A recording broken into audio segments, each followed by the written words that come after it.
Hai, Assalamualaikum. Nama saya Nur Azizah Ibrahim, matrik number 283859, pelajar jurusan Komunikasi Universiti Utara Malaysia, Cawangan Sintuk. Dan hari ini saya akan membentangkan tentang tugasan pengurusan perkembangan perniagaan BMEJ 3013 yang dikendalikan oleh Dr. Muhammad Ali Imran Kamarudin. Okey, ini adalah table of content apa yang akan saya bincangkan dan bentangkan pada hari ini. Kita akan mulakan dengan pengenalan, kemudian ciri-ciri pertumbuhan, tahap perkembangan koleksi pakaian Syashas, juga ada tahap perkembangan Syashas Empire, isu dan juga cabaran, cadangan strategi, cadangan kreatif dan inovatif, serta akhirnya kita akan pergi kepada kesimpulan. Okey, hari ini topik yang dipilih ialah portfolio perniagaan, dan dalam portfolio perniagaan ini saya akan membentangkan berkenaan dengan Syashas Empire. Okey, baik, kita mulakan. Syashas Empire ini sebenarnya diasaskan oleh Nur Azman bin Muhammad Noor, beroperasi selama 19 tahun, dikenali melalui jenama Syashas Designer di bawah Syashas Empire. Peneraju rekaan pakaian tradisional nombor 1 di Pulau Pinang. Dan nama Syashas yang sebenarnya dia diilhamkan daripada nama adik bongsunya yang bernama Nur Aisyah.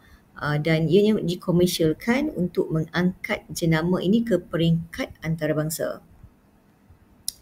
Okey, ini adalah sedikit latar belakang berkenaan dengan Syashas Empire, di mana seperti yang saya katakan tadi, ianya terkenal dengan rekaan pakaian tradisional berkualiti tinggi seperti songket, batik, kebaya baba nyonya, dan ia tersedia ready to wear dan juga boleh ditempah khas oleh mereka yang berminat. Dan mereka ni sebenarnya pakar dalam menjahit baju kurung, moden, asli, baju pesak, pahang, kebaya, cheongsam, gaun moden, ya, lengga, suit Punjabi, juga menerima tempahan khas untuk majlis rasmi. Tapi kini Syashas Empire bukan sahaja fokus kepada rekaan fashion semata-mata, malah mereka ini turut berkembang dengan ke pelbagai cabang perniagaan lain. Kejap lagi kita akan bincangkan berkenaan dengan perkembangan perniagaan Syashas Empire. Baik, kita pergi kepada profil usahawan, di mana ini adalah faktor-faktor dorongan. Nur Azman bin Muhammad Noor, beliau ini merupakan pengasas kepada Syashas Empire, lahir dan dibesarkan di Pasir Putih, Kelantan, dan sejak usianya 15 tahun beliau telah mempunyai pengalaman kerja sambil belajar di negeri kelahirannya, iaitu di Kelantan. Sebelum beliau berhijrah ke Pulau Pinang, beliau pernah berkhidmat di Ocean Group Ipoh, Perak sebagai pentadbir bahagian sumber manusia. Dan pada tahun 1999 beliau telah berhijrah ke Pulau Pinang kerana beliau menerima tawaran berkhidmat di Super Tanjung, Pasaraya Super Tanjung di Pulau Pinang, sebagai ketua khidmat pelanggan. Jadi pengalaman beliau berkhidmat di khidmat pelanggan tu kan, sebagai ketua khidmat pelanggan tu sebenarnya telah membuka peluang berinteraksi dengan ramai rakan-rakan niaga lah, daripada golongan ahli perniagaan, yang sebenarnya akhirnya mendorong hasrat beliau untuk menceburi bidang perniagaan. Sebenarnya bidang perniagaan ini adalah diwarisi daripada nenek moyangnya, neneknya, ibunya juga merupakan peniaga. Okey, tahun 2006 beliau membuka kios perniagaan di Queens Bay Mall, Pulau Pinang. Perniagaan ini bermula perniagaan rekaan fashion yang diinspirasikan daripada arwah neneknya yang merupakan seorang tukang jahit di Kelantan, dan sebenarnya neneknya juga merupakan seorang yang sangat gemar menggayakan baju kebaya dengan kain batik, batik sarung, batik lepas lah. Jadi Nur Azman pada ketika zaman kanak-kanak dia dijaga oleh nenek dia. Dan kerana ibunya juga merupakan seorang tukang emas, dan mereka juga mempunyai kedai emas dan restoran di Kelantan. Beliau yang sejak kecil membesar dalam keluarga usahawan ni sebenarnya dapat membentuk dirinya untuk lebih cenderung terhadap dunia perniagaan. Satu sifat yang akhirnya membentuk asas perjalanan kerjaya beliau sebagai seorang usahawan, dan dilaluinya juga menjadikan semangat itu, apa yang dilaluinya menjadikan semangat itu sebagai kukuh untuk beliau bergelar seorang usahawan. Ini merupakan faktor-faktor dorongan kepada Nur Azman untuk beliau terlibat dalam dunia perniagaan. Baik, seterusnya kita akan tengok ciri-ciri yang dimiliki oleh usahawan ini, di mana kejayaan sesebuah perniagaan itu adalah sangat bergantung kepada diri usahawan itu sendiri. Jadi ciri-ciri yang positif harus dimiliki oleh setiap usahawan yang ingin berjaya. Jadi dalam diri Nur Azman ni sebenarnya beliau ini sangat rajin. Beliau adalah seorang yang rajin bekerja, kerana apa yang saya tahu daripada sisi temu bual saya bersama-sama dengan beliau, beliau ada menceritakan berkenaan dengan apa yang beliau lakukan, tugas-tugas beliau yang sangat mencabar pada permulaan perniagaan. Rutin hariannya adalah bekerja bermula jam 8 pagi sehinggalah kerjanya selesai. Selagi tak selesai kerjanya, beliau tak akan pulang ke rumah. Itu adalah apa yang beliau lakukan lah. Yang membuatkan beliau dapat kecapi perkembangan perniagaan sampailah saat ini, sehinggalah beliau diberikan kepercayaan lah oleh pihak Queens Bay Mall untuk beliau membuka butik di dalam Queens Bay Mall. Okey, yang seterusnya adalah berdaya tahan menghadapi sebarang cabaran. Pada permulaan perniagaan, beliau terpaksa menempuh cabaran dan persaingan daripada pelbagai outlet dan yang ada dalam Queens Bay Mall. Pastinya outlet dalam Queens Bay Mall itu adalah antara outlet-outlet yang menjual barang-barang yang berkualiti, ya. Jadi beliau perlu menonjolkan kreativiti dalam rekaan pakaian supaya ia mampu menjadi kunci dalam menonjolkan butik beliau sendiri. Okey, seterusnya berkemahiran komunikasi dan membina jaringan tak dapat dinafikan dari segi temu bual saya. Waktu saya temu bual tu bersama-sama dengan Nur Azman ni, beliau sebenarnya merupakan seorang yang sangat beramah. Beliau juga sangat mesra dan mempunyai kemahiran komunikasi yang sangat baik. Di samping beliau ni bijak sebenarnya membina jaringan dengan pelanggannya. Contohnya, beliau mengenali ramai ahli perniagaan ketika bertugas sebagai sebagai pegawai khidmat masyarakat, kan, khidmat pelanggan, dan mengekalkan jaringan persahabatan itu bersama-sama dengan usahawan-usahawan yang telah beliau kenal. Dan yang seterusnya adalah berwawasan. Okey, beliau mempunyai wawasan dan matlamat jangka panjang dalam mengembangkan perniagaannya. Jadi sifat-sifat atau ciri-ciri yang dimiliki oleh usahawan ini akan membuatkan perniagaannya mampu berkembang dan terus berkembang. Okey, sekarang ni kita akan pergi kepada ciri-ciri pertumbuhan, di mana sebagai seorang yang baru mulakan perniagaan sebagai seorang perekat fashion, Nur Azman ni membuka kios di sebuah pasaraya yang terkenal di Queens Bay Mall, Pulau Pinang. Jadi tawaran tersebut diberikan oleh rakannya untuk beliau yang berhasrat memulakan perniagaan dalam bidang rekaan pakaian ataupun rekaan fashion. Jadi pertumbuhan dan perkembangan perniagaan Shashas Empire yang diusahakan oleh Nur Azman sebagai pengasas ini, selepas beliau membuka kios di Queens Bay Mall, semakin mendapat perhatian ramai, dan selepas 4 bulan beliau diberi tawaran lagi untuk membuka butik yang lebih besar. Dan ini adalah kepercayaan daripada pihak Queens Bay Mall kepada beliau. Beliau sebenarnya diberi tawaran untuk membuka butik lebih besar dengan aktiviti pemasaran dan promosi yang terancang. Jadi butik Shashas ni terus berkembang. Ini adalah salah satu usaha teroka yang baik bagi Nur Azman, walaupun butik beliau baru 4 bulan, tapi sebenarnya kemampuannya jauh daripada itu, dan beliau mampu mengembangkan perniagaannya mungkin dalam tempoh 5 atau 15 tahun akan datang waktu itu, ya. Dalam usaha teroka ni, pengasas Shashas Empire akan melalui ciri-ciri bagi usaha teroka. Antaranya adalah mempunyai kegigihan keusahawanan yang tinggi. Dan Nur Azman ini adalah seorang yang mempunyai semangat kegigihan yang tinggi dalam perniagaannya, serta beliau ni rajin dalam menguruskan perniagaannya supaya mampu berkembang dengan cara yang sihat. Seterusnya, beliau pandai merebut peluang, di mana pengasas Shashas ni, beliau pandai merebut peluang untuk kembangkan lagi perniagaannya dengan berubah ke lokasi yang lebih besar, dan pada peringkat usaha teroka beliau aktif dalam memperkenalkan jenamanya kepada kelompok-kelompok tertentu.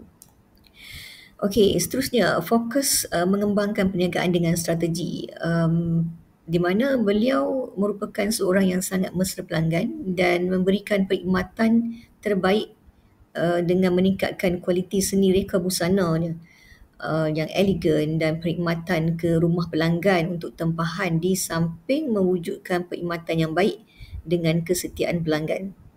Dan seterusnya adalah menggunakan modal dengan berkesan. Mana-mana usahawan pastinya akan memerlukan modal pada permulaan perniagaan mereka. Begitu juga dengan pengasas Syasas Empire. Beliau menggunakan modal yang beliau dapat itu dengan sebaik mungkin, kerana modal atau kos ni adalah perkara yang penting dalam perniagaan. Jadi pengasas Syasas Empire ni yang telah lama bekerja kemudian memulakan perniagaannya sendiri, beliau memang berhemah menggunakan wang atau menggunakan modal yang dikumpul dan berkembang dari sumber yang diperoleh dari jualan dan tempahan dalam mengembangkan perniagaan pada peringkat usaha teroka. Pastinya modal itu memanglah diperolehi daripada pinjaman, tapi dari sudut yang lain beliau ini lahir daripada keluarga yang berniaga. Jadi dari segi modal tu memang tak jadi masalah, walaupun sedikit beliau membuat pinjaman, kemudian yang lainnya adalah hasil simpanan beliau sendiri. Dari sudut tahap perkembangan koleksi pakaian Syasas, kita akan tengok tahap ini di mana pada tahap beliau belum lagi mengembangkan perniagaannya pada produk-produk yang lain, beliau masih tertumpu pada seni rekaan fashion dahulu, di mana pada asalnya beliau mempunyai koleksi pakaian istiadat dan protokol. Di mana pakaian istiadat dan protokol ini, jika diperhatikan apa yang dikongsikan oleh saya kepada doktor dalam penulisan ini, Syasas Empire ini memulakan perniagaannya dengan membuka kios sebelum membuka kedai lebih besar selepas 4 bulan berniaga. Syasas diberi peluang atau diberi kepercayaan untuk membuka kedai di pasar raya yang popular di Pulau Pinang. Walaupun kedainya terletak di ruang tangga, tapi Syasas Empire ini terus berkembang. Dan sebenarnya koleksi-koleksi Syasas ni, di mana koleksi pakaian istiadat ni beliau diberi kepercayaan oleh Kerajaan Negeri Pulau Pinang untuk beliau mereka pakaian-pakaian untuk penerima-penerima pinggan kerana permintaan pasaran beliau mula berkembang dan perniagaan beliau menyertai tender untuk menembusi pasaran yang lebih besar lagi. Dan bila beliau memasuki rekaan fashion beliau ke dalam koleksi pakaian istiadat dan protokol, ini menunjukkan jenama beliau sebenarnya sudah pun dikenali di peringkat umum. Okey, seterusnya kita tengok pula koleksi pakaian tradisional yang ada adalah songket. Selepas koleksi pakaian istiadat dan protokol, Syasas Empire terus memperkenalkan koleksi pakaian tradisional kepada umum dengan perkenalkan songket, batik Malaysia, kebaya nyonya, dan kejap lagi saya akan kongsikan tentang batik dan kebaya nyonya. Dan kita tahu songket ini sebenarnya dia punya fabrik yang indah, mewah dan berprestige serta mempunyai aura yang tersendiri, kerana songket ini hanya dipakai ketika majlis-majlis tertentu sahaja. Seterusnya adalah koleksi pakaian tradisional batik, di mana beliau memperkenalkan batik Malaysia yang kebanyakannya dipakai oleh penjawat awam atau untuk majlis-majlis rasmi yang tertentu, kerana batik ni mempunyai corak yang sangat halus dan menggunakan seni garisan dan titik yang diinspirasikan daripada masyarakat Jawa. Jadi pengasas Syasas Empire ini bijak menggunakan ruang ini dalam mengangkat semula seni batik di Malaysia, kerana beliau tahu banyak sebenarnya kaki tangan kerajaan yang akan menggunakan pakaian batik ini pada hari-hari tertentu. Jadi beliau ambil peluang ini.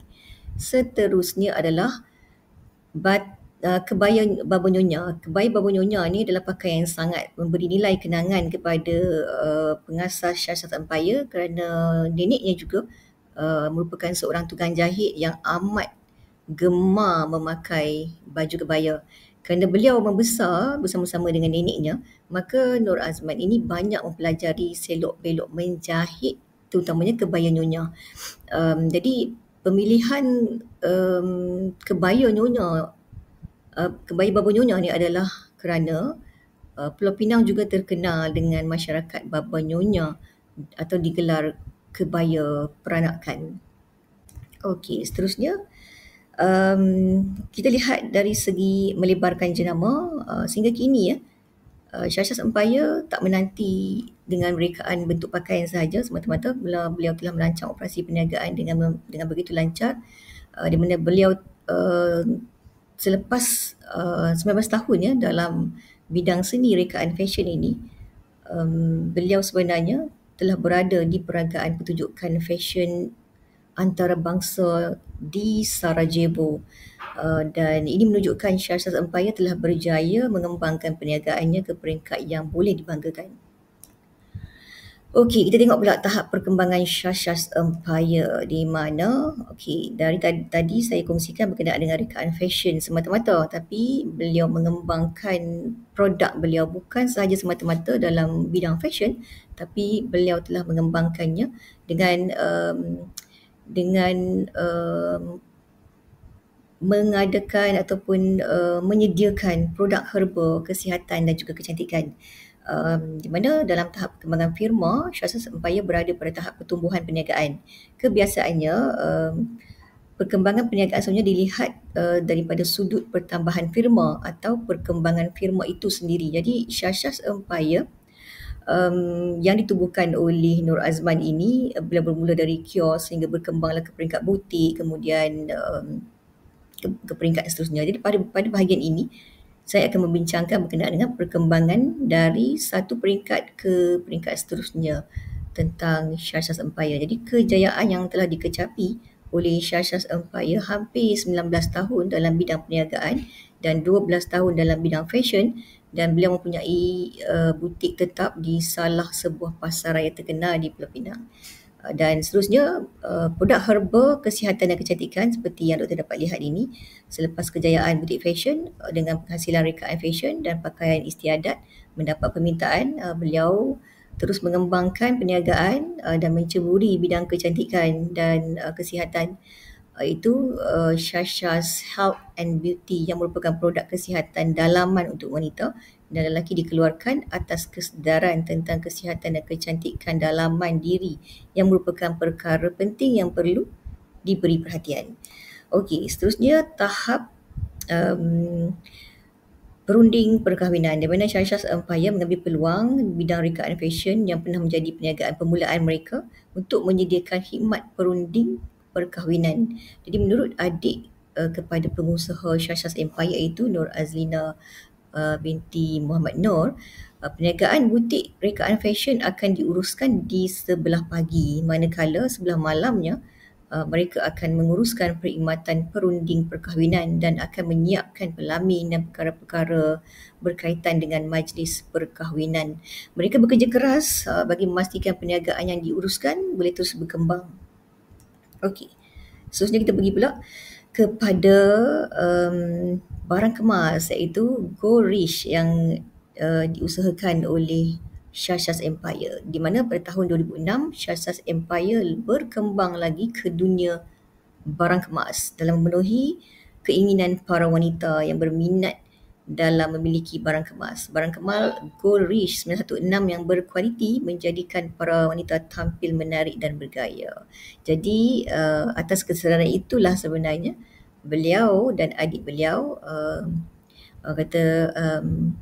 membuka atau mengembangkan perniagaan mereka dalam bidang barang kemas ini, di mana beliau mencurahkan sepenuh kreativiti beliau dalam menghasilkan koleksi barang kemas yang mempunyai keunikannya tersendiri. Perniagaan barang kemas ini sebenarnya merupakan perniagaan yang diwarisi oleh ibu mereka. Jadi mereka memperluaskannya dalam jenama Shah Shah's Empire itu sendiri. Baik, seterusnya selepas produk-produk lain, pada tahun 2018 Shah Shah's Empire mula menceburi bidang inap desa ataupun homestay yang terletak di Taman Mekasari Bertam Pulau Pinang yang merupakan lokasi strategik di tengah-tengah bandaraya yang pesat membangun. Jadi mengambil langkah berani dengan memperluaskan skop perniagaan mereka. Shashas Empire yakin dengan strategi yang kukuh mereka mampu sebenarnya mengurus dan mengembangkan perniagaan mereka dalam bidang penginapan berbekalkan pengalaman dalam mengendalikan beberapa inap desa di kampung kelahiran mereka di Kelantan. Jadi mereka yakin dengan potensi besar sektor penginapan yang diuruskan di Pulau Pinang ini akan menjadi tumpuan para pengunjung, dan mereka pastikan penginapan mereka ataupun homestay yang mereka usahakan ini dihiasi dengan hiasan dalaman dengan elemen songket, batik dan juga babanyunya. Jadi mereka sebenarnya membawa elemen-elemen itu dalam perniagaan homestay mereka sendiri. Okey. Seterusnya adalah santapan warisan yang berbentuk kafe. Pada tahun 2020, ketika negara berdepan pandemik COVID-19, Shashas Empire mengembangkan lagi sayapnya ke bidang restoran yang menyajikan makanan Kelantan yang diberi nama Santapan Warisan McClatchy Enterprise. Idea penubuhan syarikat ini mula dicetuskan oleh pemilik Shashas Empire Nur Azman bin Muhammad Noor, itu abang kepada pemilik sekarang iaitu Nur Azlina binti Muhammad Noor.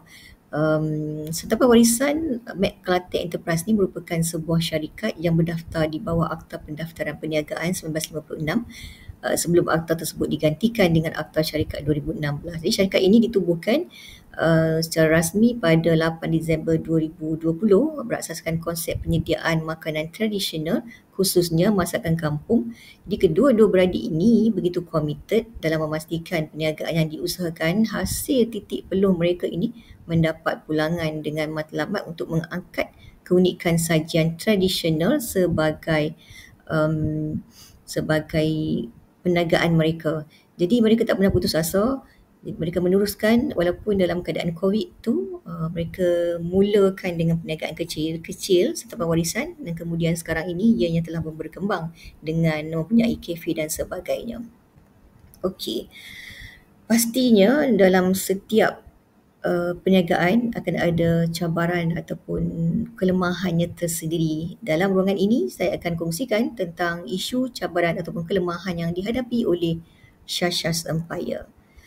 Okey, walaupun Shashas Empire ini menunjukkan perkembangan yang positif secara berperingkat, tapi framework ini tidak pernah terlepas dari cabaran seperti yang saya katakan tadi, di mana apa yang dilalui oleh mereka sebenarnya, apa yang saya nampak selepas saya menemu buah dan selepas saya melihat, dan saya dapati sebenarnya mereka juga berdepan beberapa isu dan cabaran yang terbesarlah ketika peringkat awal perkembangan perniagaan mereka terutamanya dalam santapan warisan. Dan sebenarnya benda ini ianya boleh menjejaskan operasi perniagaan mereka. Yang pertama adalah kesilapan pemilihan lokasi.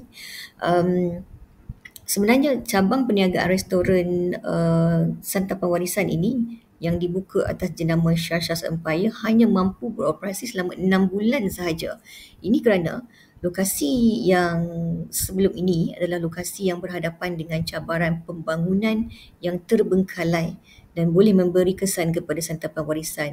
Jadi hasil temu bual saya bersama-sama dengan Nur Azlina Muhammad Noor, adik kepada pengasas Shashas Empire yang menguruskan restoran tersebut, beliau menyatakan sewaktu beliau merancang untuk membuka restoran di Colorport Tanjung Siti Marina, beliau tidak mengetahui sebenarnya tentang masalah yang bakal ditanggungnya.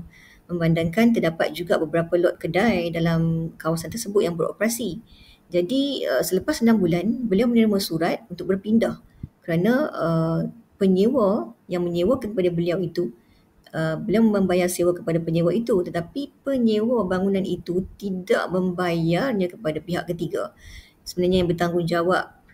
Jadi lokasi Colorport di Tanjung Siti Marina ini telah diambil kembali oleh pihak ketiga dan merancang untuk menutup lokasi tersebut dan bakal melaksanakan semula projek naik taraf lokasi tersebut. Jadi selepas 6 bulan beliau terpaksa berpindah.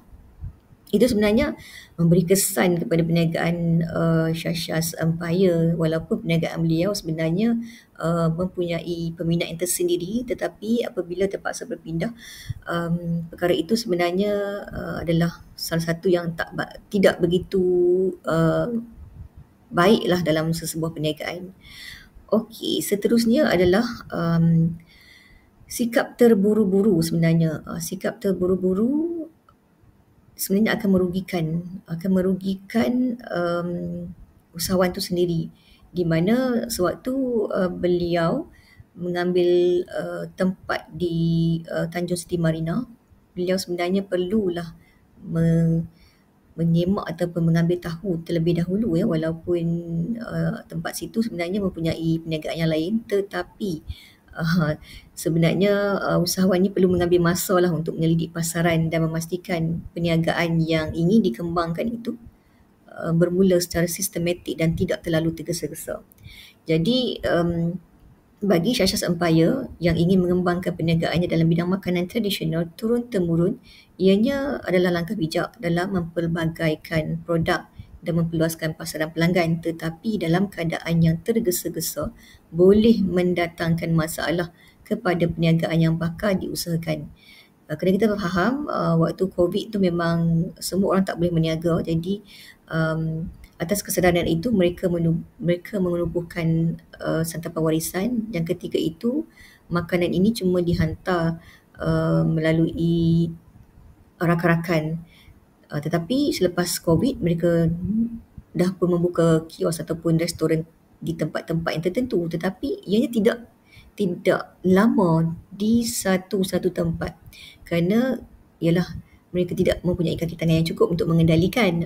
Jadi kekurangan pekerja juga sebenarnya membuatkan mereka sukar untuk menjalankan perniagaan mereka. Jadi saya rasa ini antara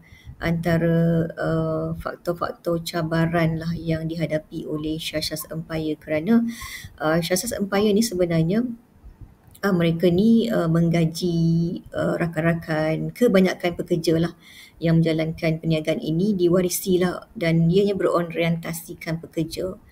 Pekerja mereka berasal dari Kelantan sebenarnya, mempunyai pertalian saudara ataupun hubungan persaudaraan. Jadi jika mereka ingin mengembangkan perniagaan, makanya pekerjanya perlulah ramai. Sama ada mereka perlu menggaji pekerja lain antara saudara mereka di Kelantan ataupun menggaji pekerja yang ada di negeri Pulau Pinang itu sendiri. Okey, dari apa yang telah pun saya bentangkan, ada beberapa strategi lah yang akan saya kongsikan. Jadi untuk memastikan legasi Empire Syasha atau Syashas Empire ni kekal bertahan dalam dunia perniagaan, terdapat beberapa cadangan strategi yang boleh diamalkan oleh Syashas Empire. Antaranya adalah berkolaborasi dengan agensi pelancongan, di mana Syashas Empire ini adalah sebuah firma perniagaan yang memulakan rekaan fashion baju tradisional Melayu seperti songket, kebaya dan batik yang mempunyai identiti tersendiri. Jadi cadangan kolaborasi dengan pihak pelancongan di Pulau Pinang boleh menarik pelancong untuk mengetahui dengan lebih lanjut lagi tentang kehalusan jati diri masyarakat Malaysia dan juga pakaian yang ditonjolkan itu sendiri. Kelebihannya ialah dapat mengurangkan kos promosi dan memperluaskan capaian pelanggan Syashas Empire. Yang seterusnya adalah memperkemaskan logo Syashas Empire. Mungkin bagi kebanyakan syarikat, logo tidak begitu penting. Tetapi cadangan saya kepada Syashas Empire, logo syarikat dan restoran santapan warisan perlu diperkemaskan lagi kerana ia melambangkan branding sesebuah syarikat. Kelebihannya adalah menimbulkan rasa keinginan untuk pelanggan mencuba produk yang dikeluarkan. Contohnya, cita rasa di restoran santapan warisan. Yang ketiga adalah mempertingkatkan kualiti dan inovasi, di mana Syashas Empire perlu mempraktikkan prinsip Total Quality Management ataupun TQM yang bagi menambah baik produk sedia ada dan perkhidmatan dengan melakukan audit maklum balas pelanggan dengan cara menjawab borang di kaji selidik. Selain itu, Syashas Empire boleh mempertingkatkan kualiti perniagaan dengan memberikan latihan kepada para pekerja mereka secara berkala. Contohnya, latihan untuk pramusaji, latihan khidmat pelanggan dan latihan pengurusan makanan. Ini sangat penting sebenarnya. Okey, seterusnya adalah menyelidik trend terkini pasaran. Pasaran perniagaan kini semakin berkembang dan tumbuh bagai cendawan selepas hujan. Jadi memang terdapat banyak pilihan produk perkhidmatan yang boleh dipilih di hujung jari oleh pelanggan. Jadi jika Shashas Empire tidak bergerak seiring dengan perkembangan trend terkini, maka mereka akan ketinggalan. Jadi perlu bagi mereka untuk menyelidik trend terkini pasaran untuk kekal bertahan dalam perniagaan yang diusahakan. Okey. Seterusnya kita pergi kepada cadangan kreatif dan inovatif, di mana terdapat beberapa cadangan tindakan kreatif dan inovatif yang boleh diusahakan dan dilaksanakan oleh Shashas Empire dari sudut input transformasi dan output untuk Shashas Empire membuat perubahan dan mengembangkannya lagi ke perniagaan mereka pada masa depan. Jadi di peringkat input ini, yang pertamanya adalah berkolaborasi bersama-sama dengan artis tempatan dan mereka muda, di mana Shashas Empire boleh berkolaborasi dengan artis tempatan di Pulau Pinang seperti Abu Mamu, Sharifah Juara Syed Jamal Ahmad, Faiz ataupun Syarif Okey bagi menaikkan kembali jenama Shashas Empire kepada jaringan yang lebih luas. Ini kerana apa yang diperhatikan dan apa yang saya perhatikan, Shashas Empire ni kurang mengambil artis tempatan kelahiran Pulau Pinang untuk menjalinkan kerjasama.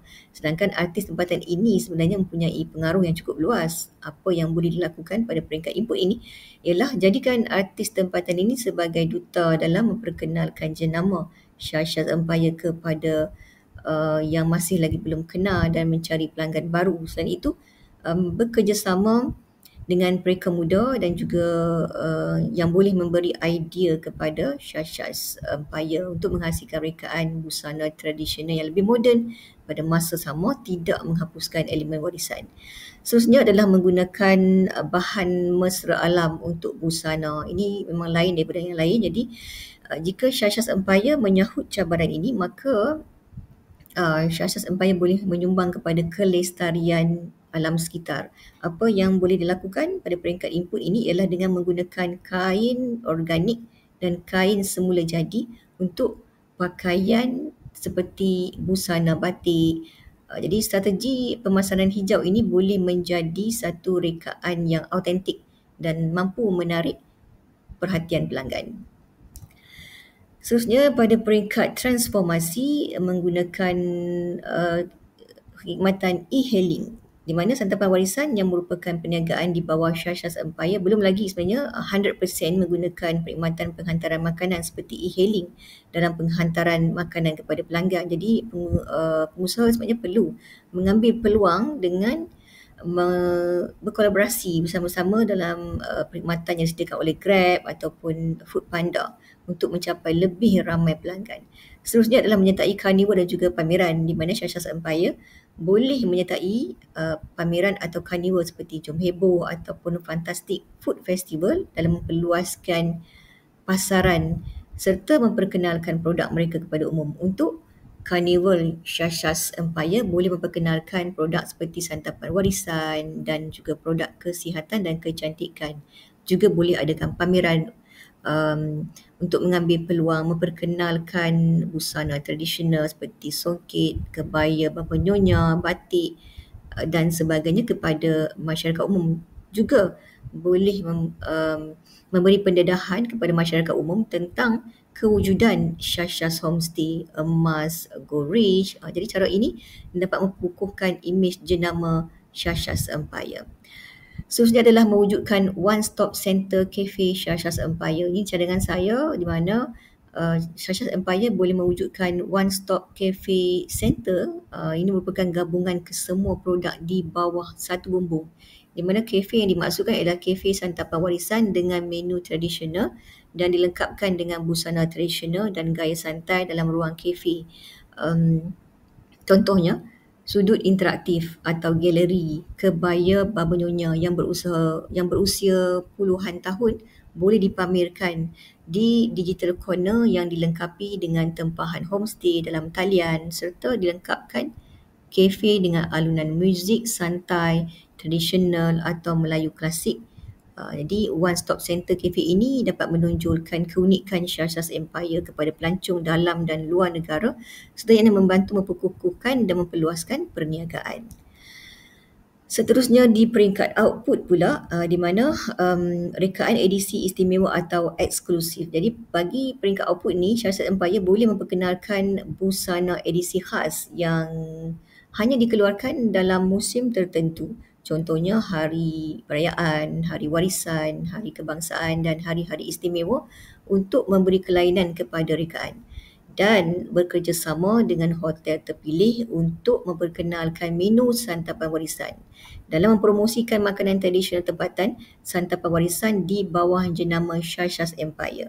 Boleh bekerjasama dengan hotel terpilih untuk memperkenalkan menu santapan warisan kepada pelanggan dalam atau luar negara. Langkah ini sebenarnya membuka peluang kepada santapan warisan untuk terus kukuh dalam pasaran. Akhirnya kita sampai di kesimpulan. Jadi sebenarnya apa yang telah saya kongsikan tadi, apa yang telah saya nyatakan, saya merujuk kepada laman web Shashas Designer ataupun Shashas Empire. Okey, kita tahu kejayaan Shashas Empire lahir daripada kecekalan, ketabahan dan komitmen. Sebenarnya pengusaha ini bijak merancang strategi, cepat menyesuaikan diri serta memenuhi kehendak pelanggan.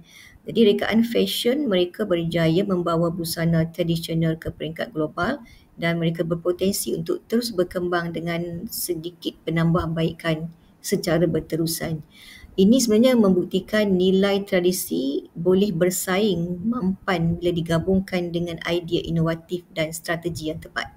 Jadi apa yang saya harapkan, semoga Shashas Empire dapat berkembang dengan cara yang sihat dan dapat memperbaiki setiap kelemahan yang telah pun dikenal pasti. Dan saya nak ucapkan terima kasih juga kepada Nur Azman bin Muhammad Noor dan juga Nur Azlina binti Muhammad Noor kerana sudi ditemu bual oleh saya. Jadi setakat itu dulu yang dapat saya bentangkan dalam portfolio perniagaan pada kali ini. Saya mengharapkan semoga apa yang dibentangkan ini dapat memenuhi citarasa Dr. Ali Imran dan semoga dapat memberikan markah yang terbaik. Terima kasih. Assalamualaikum.